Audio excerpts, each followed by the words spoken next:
Hi everyone, welcome you all to Deep Matrix. In this video, we'll be looking into Feast. So I hope you all know Feast is the framework that has been published by Facebook for Feature Store. Those who don't know about Feature Store, this is not the right video. Just go get the right understanding about what Feature Store is and why do we need it in MLOps. This video is more about how to work with Feast. In this video, we will get our hands dirty, how to install the library and how to create a boilerplate, then how to spin up the Feast UI so that we can see the basics of Feature Store. Let's get started. Let me open a command prompt. So first thing first, let's install our library.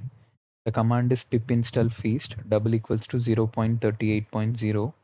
I suggest people to install this version because this is the stable version which provides you UI support, whereas the latest version has some issues with SQLite and the UI part. So I already have this library. So after installing Feast, this is the time to create a boilerplate. So the command is feast init. Let me give deep matrix. That is going to be my project name. So enter. The moment you run this command, like you can see user anomaly VR and deep matrix is a folder created. So let me go there, deep matrix. Now let me do ls. As you can see, we have init.py and feature repo. So now we need to go inside this feature repo. So let's do ls again. So you can see files like featurestore.yaml, example repo.py and testworkflow.py. Let's open the same in VS Code for better understanding. So usually, whenever you run this command, you get a basic boilerplate. This boilerplate contains some driver dataset for which they have provided the data as well in Parquet file. And after that, feature store YAML is the master YAML file based on which your feature store is created. So here you can provide details like what is the database that you want and who is your provider, be it local. You can also give Azure, AWS, and in this case, online store is SQLite. But if you are going for cloud, we can prefer Redis as well.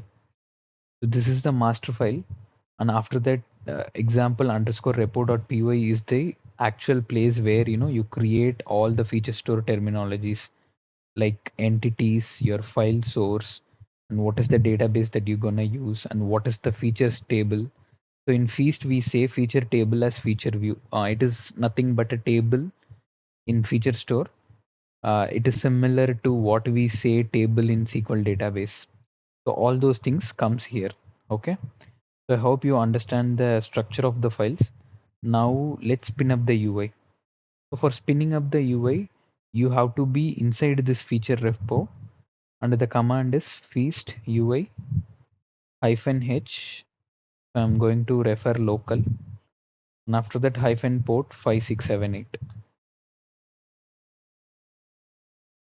So as we can see, it is currently running. Let me copy.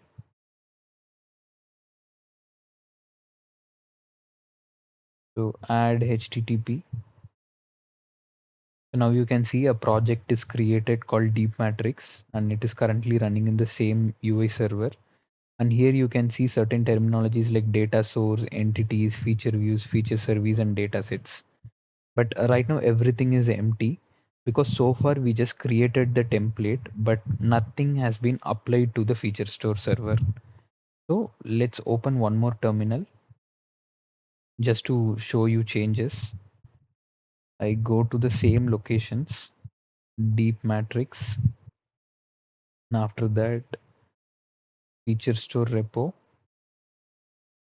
So now we gonna apply the changes. So command is simple, feast apply.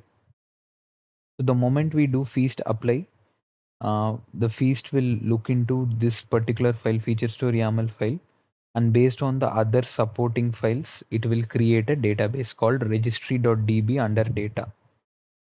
Okay, feast apply. Now we can see entity is created, two feature views are created, two demand feature view, feature service, and two tables are created. So now here we can see online store.db is also created for online store, and registry db is there for database, historical database. So now let's go to UI, and I'm gonna refresh it. So now you can see four feature views, out of which two are on demand, and three feature service, two entities, and three data source. All those things are created. So this is 101 in Feast, I would say. This is good to start off with. You just try the same, so that like you just get handy with Feast template and how to run Feast UI. So in the next video, we'll be looking into what each and everything in Feast is, and this time we're gonna interact with Jupyter Hub notebooks. Okay, I hope you all like this video. Wait for the next one. Until then, enjoy learning. Thank you.